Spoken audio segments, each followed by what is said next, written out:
Hi, it's Dr. Treadwell-Sacker here to share a little knowledge with you about grounding and about walking with your bare feet and the different systems that are stimulated and how healthy it really is. I get a lot of questions about grounding and balance and things like that, and it's important to give you some data and some information about it. Okay, so right now, what you probably don't know is there are 26 individual bones in your feet, in each foot, 33 joints, and more than 100 individual muscles, tendons, and working in coordinated sequence with every single step that you take. Embedded throughout the skin of your foot, your sole, are concentrated most densely at your heel. The ball of your foot and the toes are approximately 200,000 sensory nerve endings per square inch, making the bottom of your human foot probably one of the most neurologically rich surfaces in your entire body. Not your fingertips, not your lips, the sole of your foot. That density is not accidental. It is the product of roughly 3.7 million years of bipedal locomotion. In other words, you walking on your feet. The entire evolutionary span of the genus Homo, walking, running, and balancing on two legs across every variety of terrain this planet produces, be it rock, sand, mud, grass, bark, wet clay, dry dust, uneven stone. Every surface is different. Every step requires a real-time neurological calculation. How hard is the ground? How stable? Which direction is it sloping? How much grip is available? Where exactly is vertical in relation to where the center of my mass currently sits?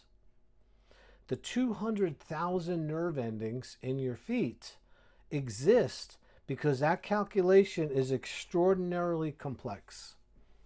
And because getting it wrong on a rocky hillside 50,000 years ago was not an inconvenience, it was a broken ankle and a death sentence.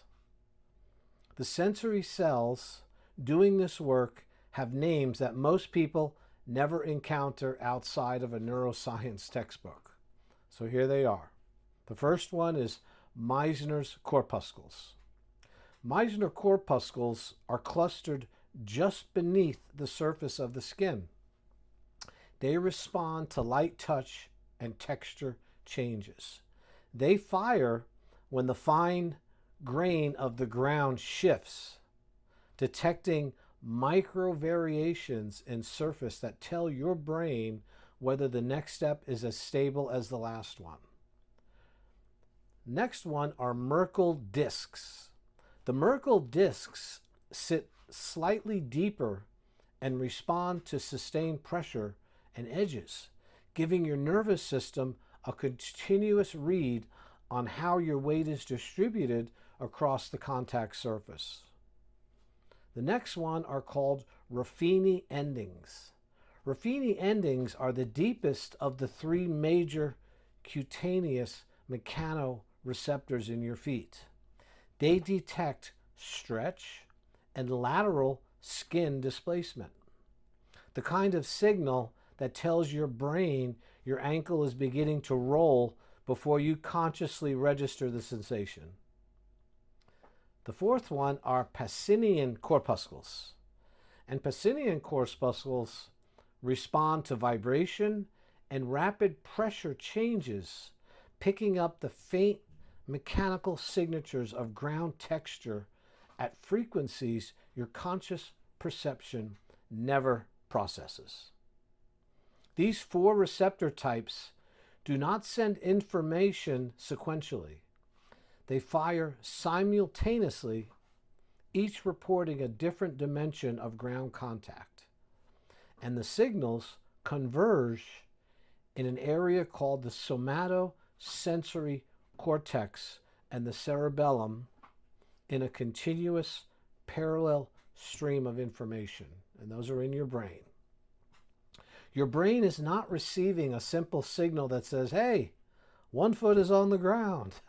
It is receiving a high-resolution, multi-dimensional, real-time map of exactly how your foot is contacting the surface. It's updated roughly 50 to 100 times per second with each loaded step. This information feeds directly into what neuroscientists call postural control. The constant, largely unconscious process by which your nervous system keeps your center of mass balanced over your base of support. Now, your postural control draws from three streams of input, your postural control. One is your visual system, what you see. This tells the brain where vertical is relative to your visual field. The next one is the vestibular system. This is in the inner ear, and this detects acceleration, rotation, and head position relative to gravity.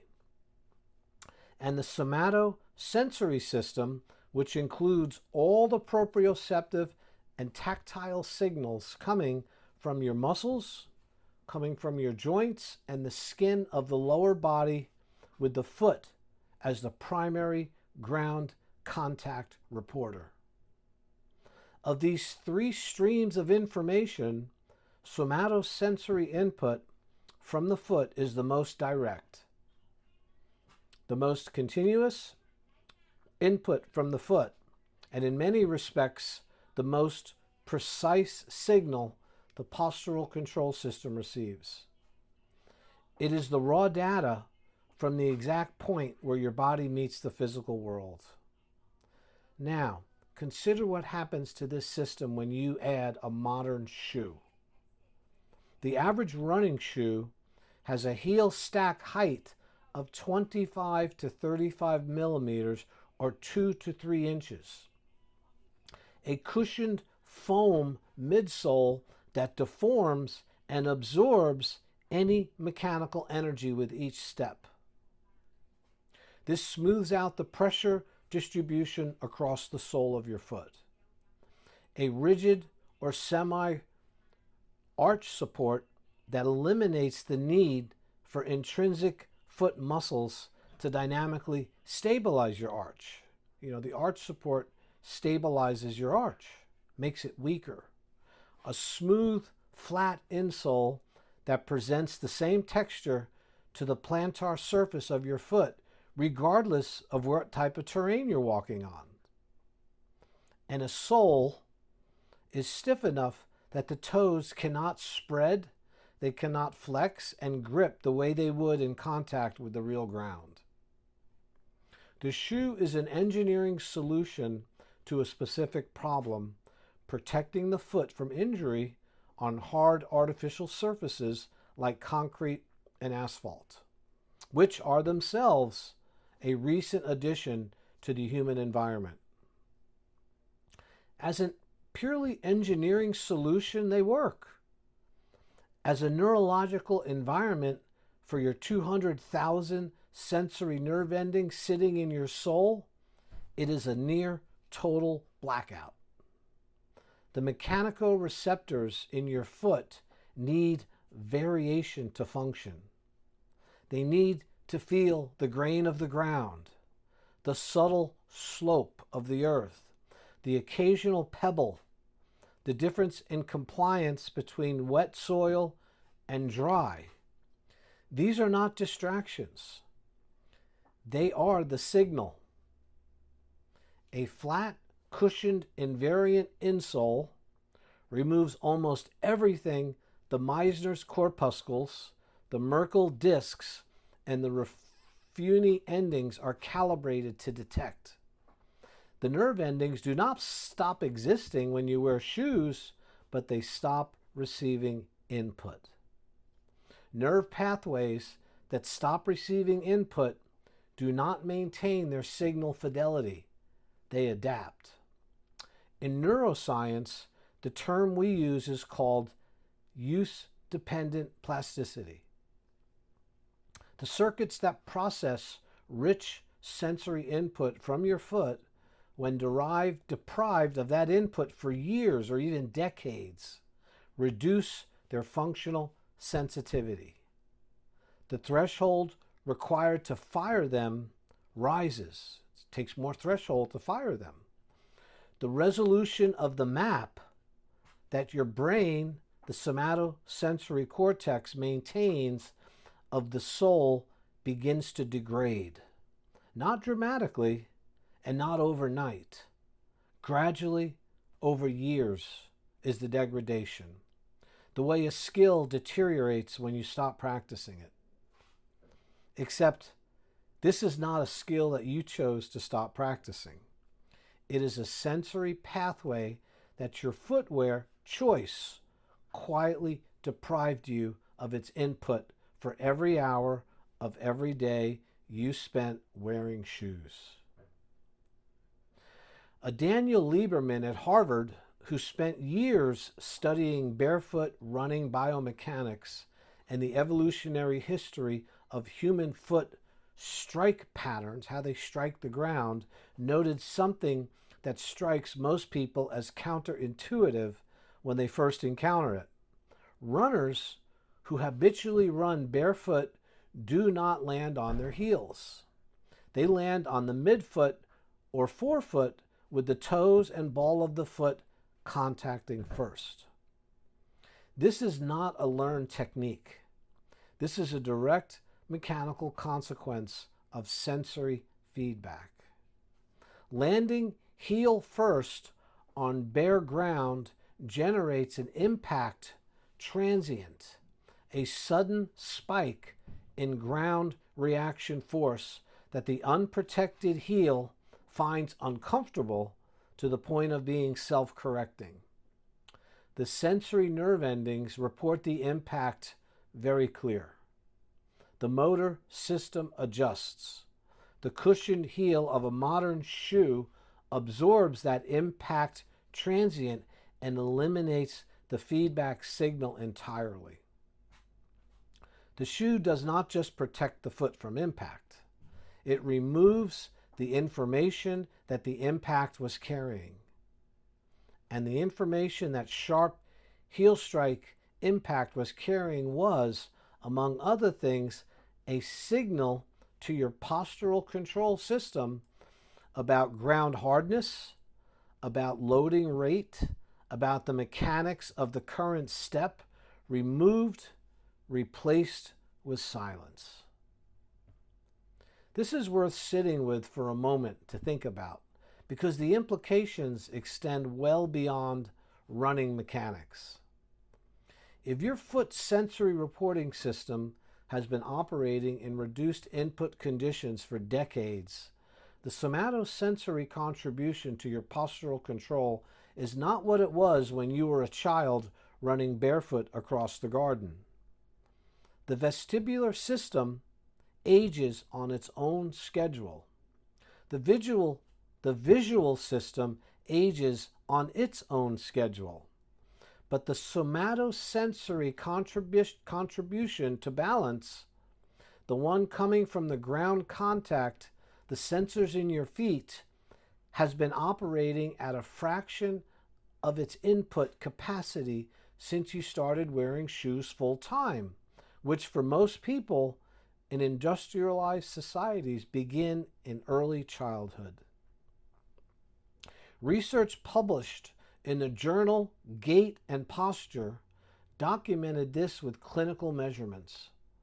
Older adults tested on standard balance assessments, standing on one leg, maintaining stability on foam surfaces that remove reliable ground feedback, walking on uneven terrain, performed significantly worse than younger adults.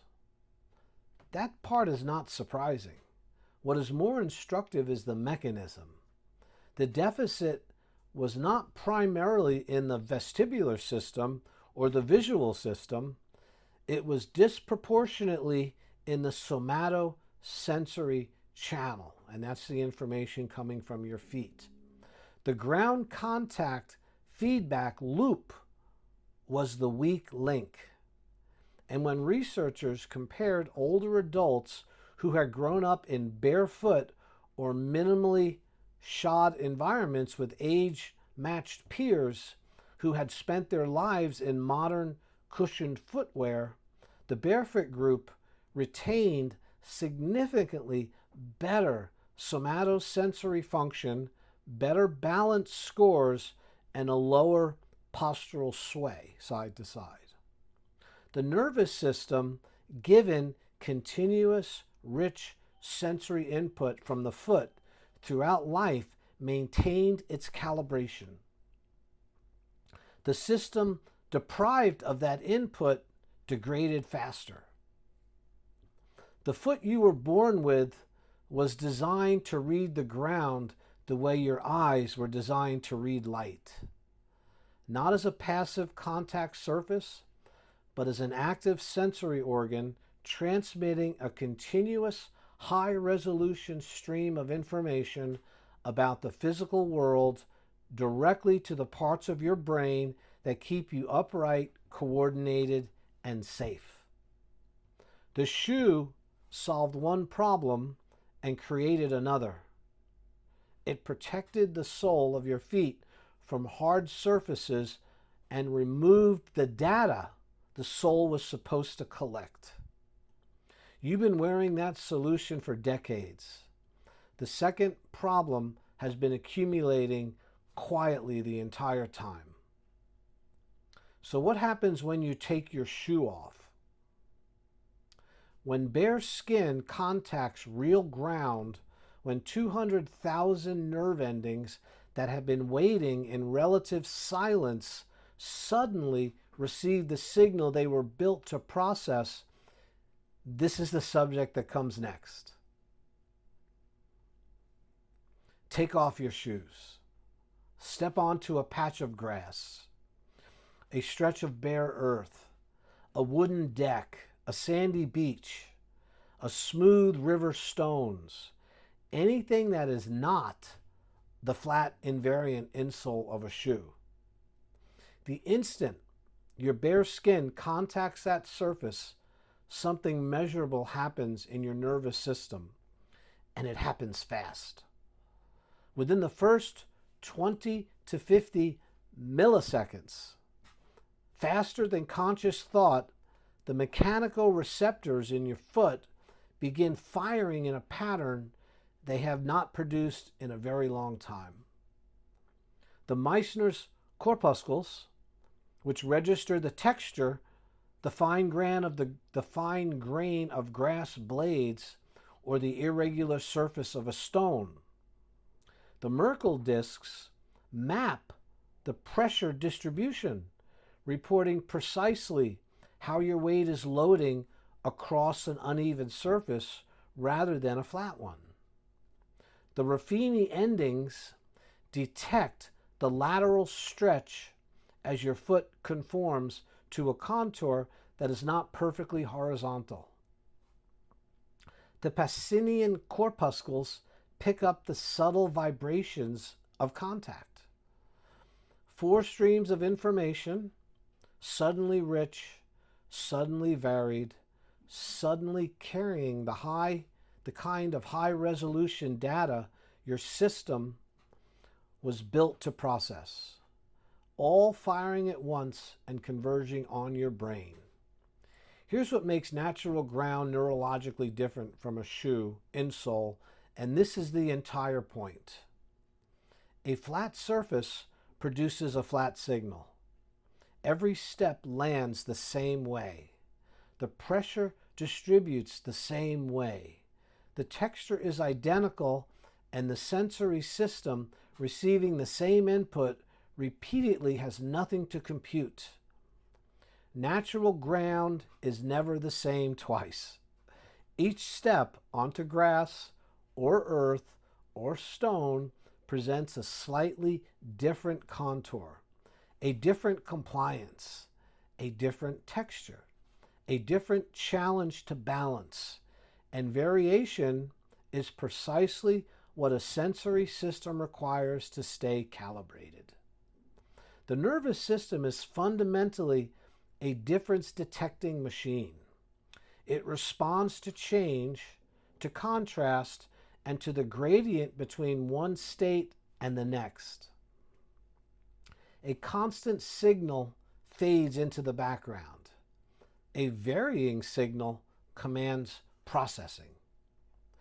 So when you walk barefoot on natural terrain, every step is a new calculation, and every calculation keeps the entire postural control network active and engaged in a way that flat, cushioned ground simply cannot replicate. That sensory information does not just arrive at the brain and stop. That information feeds into a real-time control loop centered in your cerebellum. It's behind the base of your neck. The dense, tightly folded structure at the back of your skull that contains more neurons than the entire rest of your brain combined.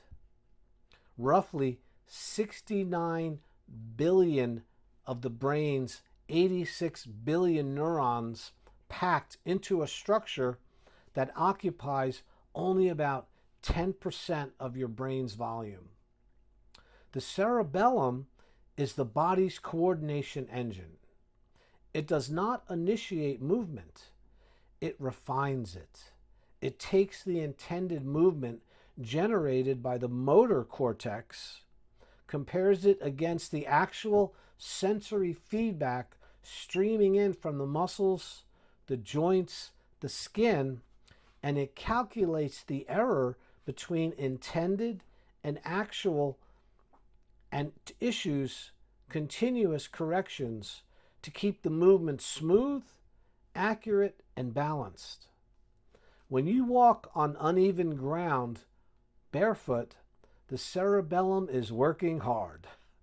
Every step generates a slightly unexpected sensory result, a contour that the brain did not perfectly predict, and the cerebellum recalculates, adjusts the next step, and refines the model of the ground it is building in real time. This recalculation process has a name in motor neuroscience. It is called sensoriomotor adaptation. And it's one of the most thoroughly studied phenomena in the field, by the way. When you expose the cerebellum to new sensory conditions, new terrain, unexpected feedback, conditions that require continuous error correction, the cerebellum adapts.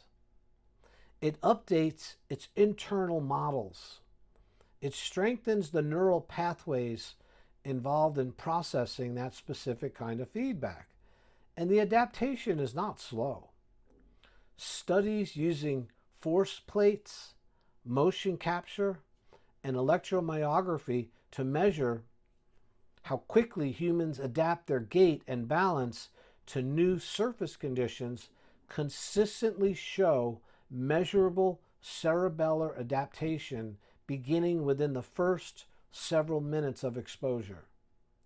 The motor system starts adjusting almost immediately. The corrections become smoother. The postural sway, the constant small oscillation of your body as it maintains its balance. It begins to decrease as the cerebellum builds a better working model of this surface. So this is where number 7 stops being arbitrary. So we're talking about a 7-minute per day. So this is where it becomes the first minute or two. Within the first minute or two of you walking barefoot on natural ground is largely the nervous system waking up the dormant input channels. Your mechanical receptors are firing again after a long disuse. The somatosensory cortex re-engaging with signals it has been filtering as low priority due to the shoes. By minutes 3 through 5, your cerebellum is actively recalibrating. It's adjusting your gait, tuning your balance corrections, building the updated terrain model. By minutes 6 and 7, the system has moved through the initial wake-up and into genuine adaptation. The postural control network is operating at a level of engagement it does not reach in cushioned shoes or walking on flat ground. 7 minutes is roughly the window in which a single barefoot session moves from sensory reactivation into measurable cerebellar adaptation. It's long enough for the loop to fully engage, short enough to be repeatable daily without strain on tissue that may not be accustomed to it. It is not a magic threshold. The nervous system does not check the clock, but it is a reasonable, evidence-based, informed estimate of how long it takes for one session to give you a meaningful result or meaningful work. Consider what it's actually being trained during those minutes. Proprioception, which is your brain's sense of where your body is in space without looking. It's not a fixed inherited trait. It's a learned trait. It is trainable. Its capacity is maintained through use and degraded through disuse. Exactly like muscular strength, every barefoot step on an uneven ground is a proprioceptive repetition. Your ankle rolls slightly. The Ruffini endings report the stretch. The cerebellum corrects. The intrinsic foot muscles, the small muscles within your foot itself that support the arch in modern shoes, have rendered largely passive. They begin to fire to stabilize the roll. These intrinsic muscles, the abductor hallucis, the flexor digitorum brevis, the quadratus plantae, and others, are the foot's own active stabilization system. In a supportive shoe, they do very little because the shoe does the stabilizing for them. On bare ground, they must work, contracting and adjusting with each step to grip and balance on the varying surfaces. Muscles that work strengthen. Muscles that are relieved of their functional atrophy. Decades of arch support.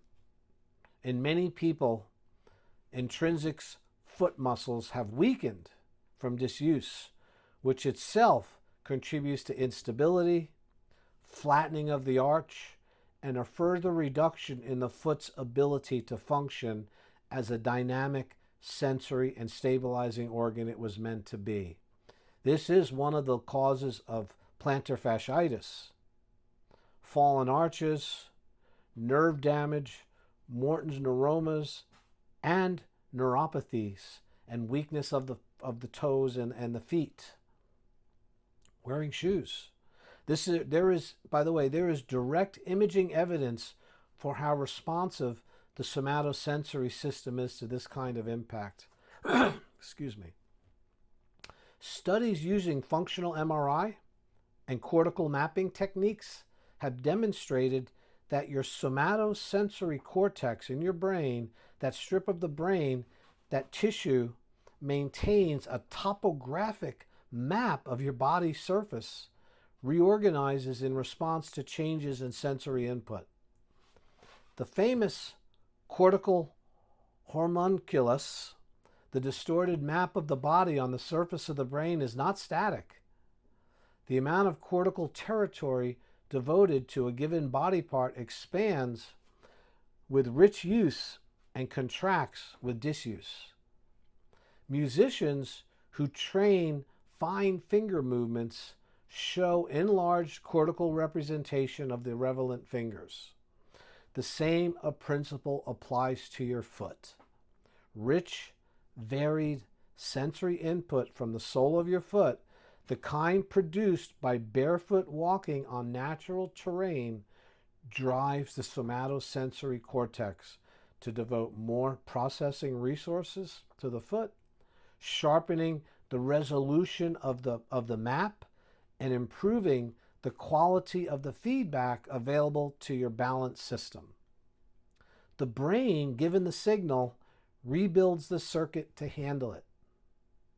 What you are doing in those 7 minutes is not exercise in the conventional sense. You are not primarily burning calories or trying to build large muscle groups. You are reopening a high bandwidth sensory channel that modern footwear has closed, feeding your cerebellum the varied terrain data it evolved to process, training the proprioceptive system that keeps you upright in walking, the intrinsic foot muscles that decades of arch support have put to sleep. Now, the grass under your feet is not doing anything mystical. The grass is providing that sensory complexity your nervous system was designed to read, the way an instrument is designed to be played, and the brain, given that input, responds the only way it knows how, by adapting, recalibrating, and rebuilding the capacity it had let fade away. That adaptation, repeated daily over weeks and months, is the foundation of measurable improvement in balance, improved coordination, and the very stability that determines whether a person stays on their feet as they age. But the contact between bare skin and the earth's surface is doing something else at the same time. Something that has nothing to do with nerve endings or the cerebellum, and everything to do with electrons. Here's the next very important mechanism. It's called grounding. And here's the theory. The surface of the earth carries a negative electric charge. This is not a metaphor or a wellness slogan. It is a measurable property of the planet established in atmospheric physics more than a century ago. The Earth's surface holds an enormous reservoir of free electrons, continuously replenished by the global atmospheric electrical circuit by lightning strikes discharging roughly 100 times every second somewhere on the planet, and by the ionosphere's interaction with solar radiation. The ground beneath your feet, whether it is soil, grass, sound, rock, or the water or lake or ocean, sits at a relatively stable negative potential. That's why they call it the ground. Stand on it with bare skin, and your body, which is itself an electrical conductor because it is mostly water and dissolved ions, comes into electrical equilibrium with the surface of the ground of what you're standing on. The electrons are free to move between the earth and your body across the point of contact. Now this matters because of what your body is doing chemically at every moment of every day. Your cells run on a process called oxidative metabolism. This is the burning of fuel with oxygen to produce energy. That process, efficient as it is, generates byproducts called reactive oxygen species, more commonly known as free radicals. A free radical is a molecule with an unpaired electron. This makes it chemically aggressive because it is eager to grab an electron from whatever neighboring molecule is available, including your proteins, your lipids, and your DNA that make up your tissue. When it grabs these electrons from structural molecules, this is called oxidative damage, and is one of the fundamental mechanisms underlying inflammation, tissue aging, and a long list of chronic diseases. Your body has antioxidant defenses that neutralize these free radicals. And what it does is it donates electrons to them. This satisfies that unpaired electron and renders the molecule stable and harmless. These are what we call antioxidants.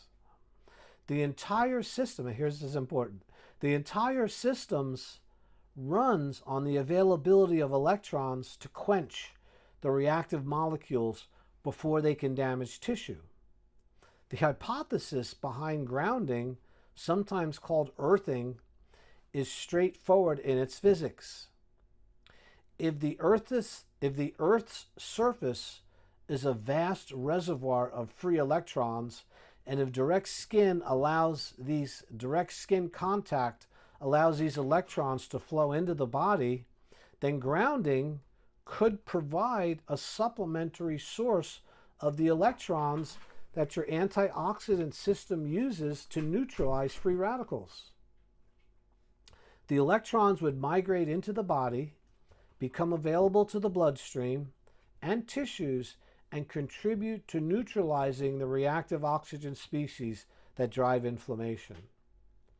It is an elegant idea, precisely because it does not require anything exotic.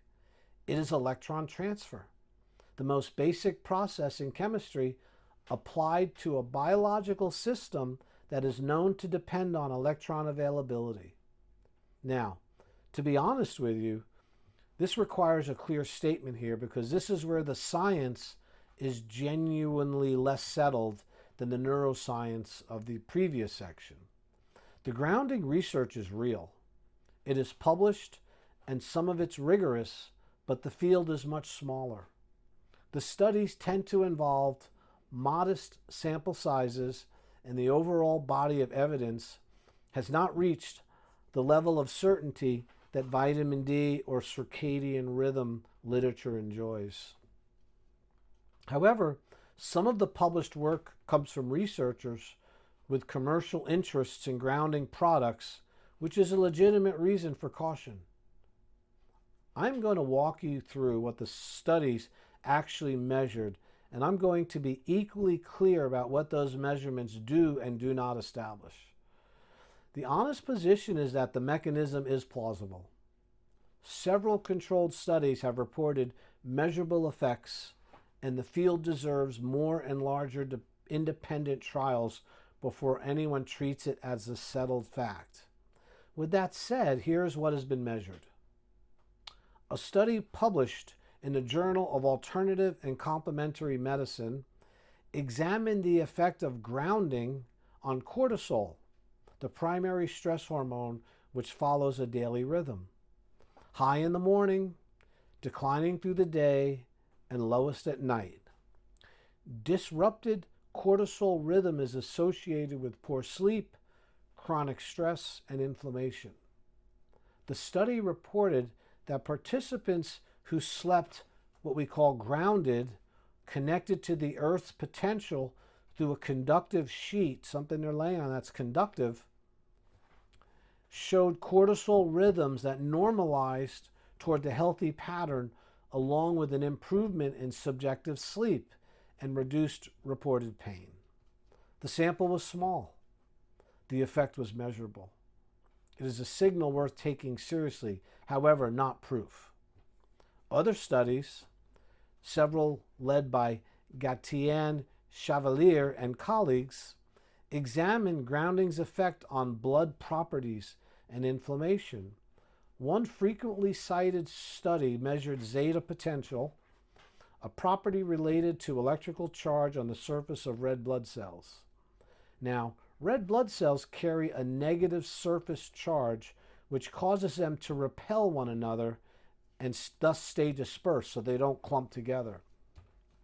This keeps the blood flowing smoothly and reduces its tendency to clump and thicken.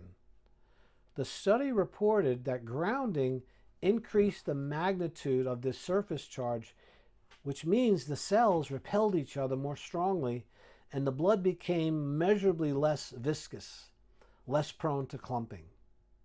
Higher blood viscosity is an established cardiovascular risk factor.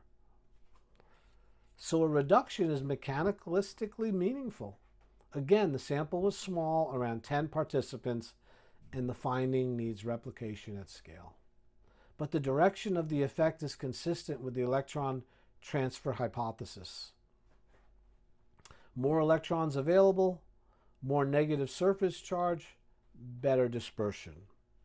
There is also a thermographic and inflammation work suggesting that grounding may reduce the signs of inflammation or an injured or recovering tissue, with infrared imaging showing reduced heat, which is a marker of inflammation in grounded subjects compared to controls. There's also electroencephalography work suggesting changes in the brain's electrical activity within seconds of grounding alongside changes in skin conductance, indicating that the nervous system registers the connection nearly immediately. Now, the recurring theme across these studies is rapid onset. The body appears to respond to electrical contact with the earth within seconds to minutes, which is consistent with what you would expect if the mechanism is genuinely electrical rather than something slower like a hormonal cascade. So let's connect this back to the 7 minutes of barefoot walking. When you walk barefoot on natural ground, especially ground that is moist, grass with dew, damp soil, wet sand at the edge of water, since moisture dramatically improves electrical conductivity, you are not only feeding your nervous system with sensory input from the previous section, you are also simultaneously establishing the electrical contact that the grounding research concerns. The same act of placing bare skin on the earth does both things at once. It affects the mechanicoreceptors fire, and the cerebellum recalibrates, and at the same time, if the grounding hypothesis holds, electrons migrate from the Earth's surface into your body. One simple action, removing your shoes and walking on natural ground, engages two distinct mechanisms. One which is neurological and well established, one which is electrical and still being characterized. It is worth being precise about why the modern environment removed this contact, because as with sunlight in previous discussions, the loss was a side effect rather than a decision. So, for the entire span of human evolution, humans walked barefoot or in thin leather footwear made from hides. These materials that conduct electricity reasonably well, especially when damp with sweat. People slept on the ground. They slept on the earth, on animal skins, in direct or near direct contact with the planet's surface.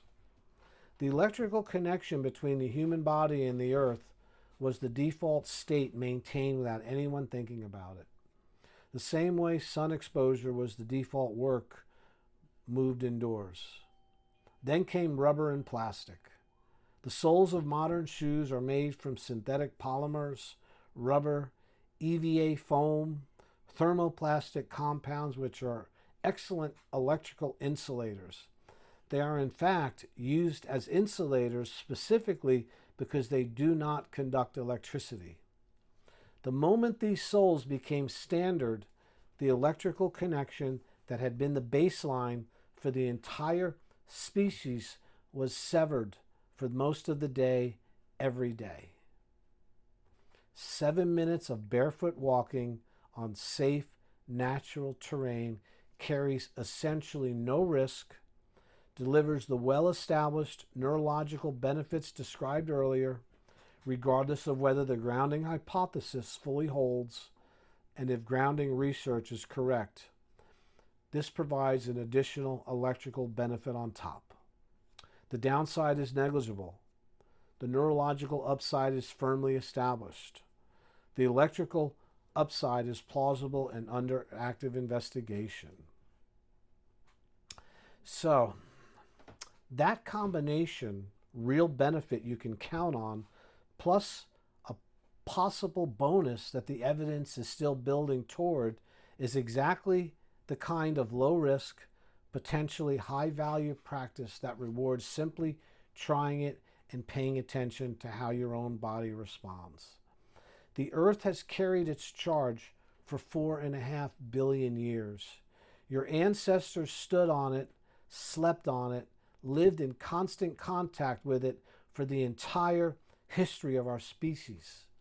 You are the first generation to spend your life electrically sealed away from it. Stepping back onto the bare ground for a few minutes a day is not a treatment or a cure. It is at a minimum a return to the contact your body spent millions of years expecting, and at most a measurable contribution to the chemistry that keeps your tissues healthy. How all of this, the sensory input, the cerebellar training, the electrical contact, converges on the single most important question of healthy aging. Balance and the brain that controls it is where this finally comes together. Now here's a statistic that turns everything in this discussion from interesting biology into urgent practical reality. Falls. That is right, to fall.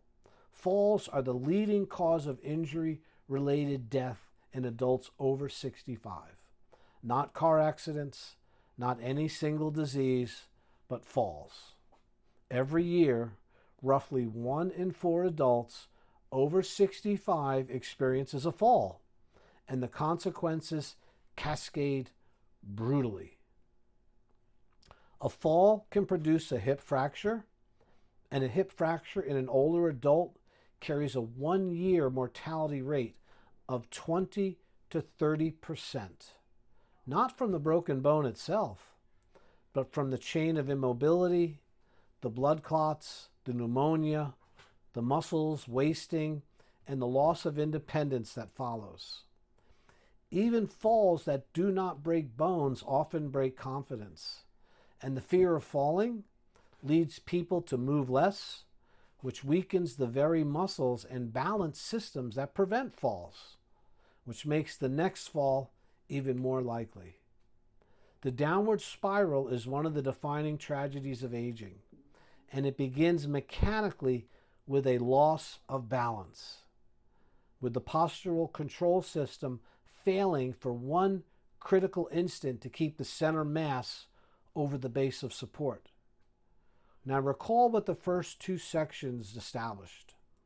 Balance is built from 3 sensory streams: vision, the vestibular system of the inner ear, and somatosensory input with the ground, contact sensors of your feet, as the primary somatosensory reporter. As people age, all 3 systems tend to weaken. Your vision declines. The vestibular system loses its hair cells, and the somatosensory contribution, the foot's report on exactly how the body is meeting the ground, degrades, accelerated by decades of cushioned footwear that deprive those sensors of the varied input they need to stay calibrated. When a younger person loses one stream temporarily, stepping into a dark room, for instance, the other 2 compensate easily. When an older person has all 3 streams already diminished, there is no redundancy left. A patch of uneven pavement, a curb in low light, the edge of a rug, and the system that should have caught the imbalance simply is not fast or precise enough. The fall happens. This is the precise reason barefoot training on natural ground matters so much more than it might first appear. The somatosensory stream is the most trainable of the 3 streams. You cannot easily regrow vestibular hair cells. You cannot reverse most age-related changes to the eye, but the sensory pathway from the foot to the cerebellum responds to use demonstrably, measurably at any age. The principle of use-dependent plasticity does not switch off at 65.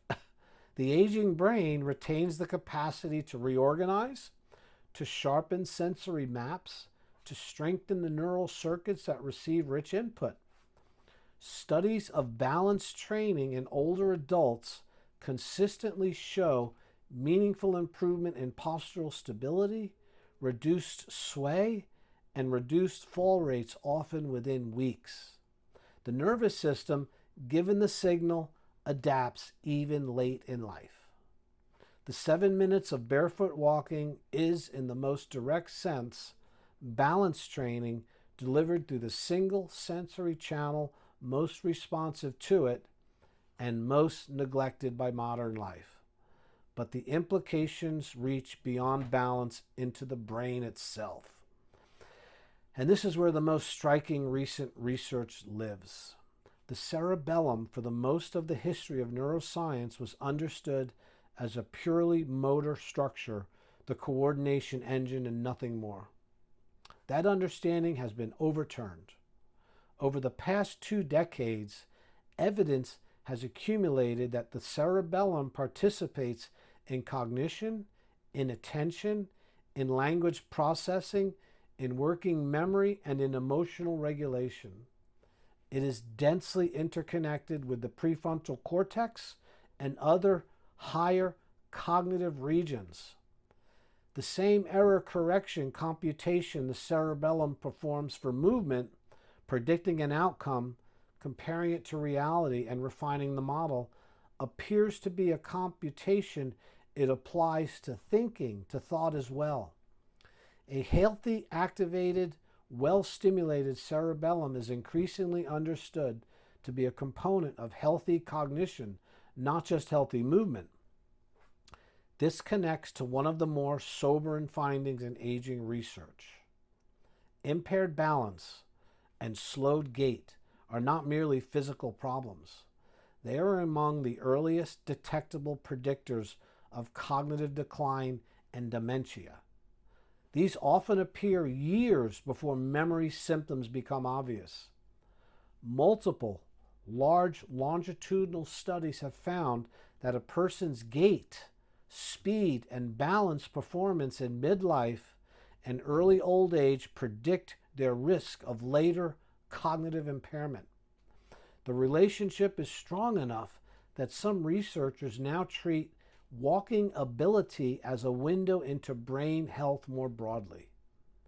The interpretation is still being worked out, and the causality runs in complicated directions, but one compelling reading is the same neural integrity required for sophisticated balance and coordination, meaning the cerebellar processing, the sensory motor integration, the rapid feedback loops, is closely related to the neural integrity required for cognition or thinking. When the balance system declines, it may be an early signal that the broader network is beginning to decline also. And conversely, activities that vigorously engage the sensory motor system, that keeps the cerebellum computing, that demand continuous proprioceptive processing, may help maintain the neural machinery that cognition also depends on. Walking barefoot on varied natural terrain is, by this logic, close to an ideal cerebellar workout. Flat ground and cushioned shoes asks almost nothing of the system. Every step is predictable. The feedback is muted. The cerebellum coasts. Uneven natural ground under barefoot is the opposite. Every step is a fresh computation, an unpredictable contour, a real error to correct, a continuous stream of rich proprioceptive data demanding active processing. You're not just exercising your legs here, you're giving the most neuron-dense structure in your brain the kind of complex varied sensory motor problem it was evolved to solve. The kind that flat artificial environments have all but eliminated from modern life. Whether this translates into measurable protection against cognitive decline is not yet proven by the kind of large controlled trials that would settle this, and I will not overstate this. But the mechanistic logic is coherent. It rests on well-established neuroscience, and the activity itself is free and safe. That is a favorable combination. Look at the populations that retain their balance into deep old age, and the pattern is very suggestive. In communities around the world where people remain barefoot or minimally shoed throughout life, where they continue to squat, to walk on uneven ground, to keep their feet and their proprioceptive systems engaged, the catastrophic balance decline that industrialized societies treat as an inevitable feature of aging is notably less pronounced. These are observational findings tangled with diet, activity, and countless other variables. So they really prove nothing on their own, but they are consistent with everything the mechanisms predict. A foot that has read the ground every day for 80 years has a somatosensory system that never went dark. A cerebellum that has corrected for uneven terrain every day for 80 years has never been allowed to coast. That system that was used to stay sharp. So here is an honest, practical bottom line stated without exaggeration in either direction. Here goes. 7 minutes of barefoot walking on safe, natural ground, grass, soil, sand, smooth stone, ideally daily or near daily, does several things that the evidence supports with varying degrees of certainty. It reopens high bandwidth, sensory channel from your foot to your brain that footwear closed. This is firmly established. It trains your cerebellum and proprioceptive system through continuous error correction, which is firmly established. It is a genuine balance training delivered through the most responsive sensory pathway you have. It strengthens the intrinsic foot muscles that arch support let atrophy, which is well supported.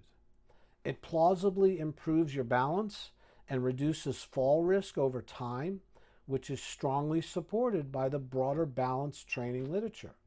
It may contribute to maintaining the cerebellar and sensory motor integrity that cognition also relies on, which is mechanicalistically reasonable but not yet proven at the level of controlled trials. And it establishes the electrical contact with the earth that may reduce inflammation through electron transfer. This is plausible, partially supported by small studies still awaiting larger independent confirmation. What it does not do is equally worth stating because credibility depends on it. 7 minutes of barefoot walking is not a cure for any disease. It will not reverse advanced osteoporosis or replace medical treatment for any serious condition. It is not a substitute for strength training, for cardiovascular exercise, or for medical care. Anyone with diabetes, peripheral neuropathy, or reduced foot sensation should be cautious because the protective value of feeling the ground depends on actually being able to feel it, and reduced sensation raises the risk of unnoticed cuts or injury. So start on soft, safe, familiar surfaces. Watch where you step.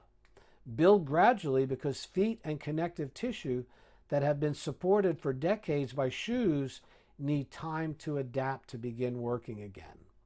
But within those honest limits, the practice is close to costless, the rationale is sound, the foot you were born with is one of the most sophisticated sensory instruments in your body. And modern life put it in a cushioned box and largely silenced it. The ground your ancestors walked on for millions of years is still there. It's still varied, and it still carries its ancient charge. It is still capable of feeding your nervous system exactly the input it was built to process. 7 minutes is not a long time. It is the length of a song or two, a short walk across a park, a few quiet minutes in the grass before the day begins. In that time, your foot wakes up. Your cerebellum goes to work. Your balance system gets the training it has been starved of. And your body reconnects electrically and neurologically with the surface it spent its entire evolutionary history standing on. Take off your shoes. Find a patch of real ground. Go walk on it. The instrument has been waiting the whole time for the signal it was designed to read. Thank you so much. I hope you get out there and enjoy it.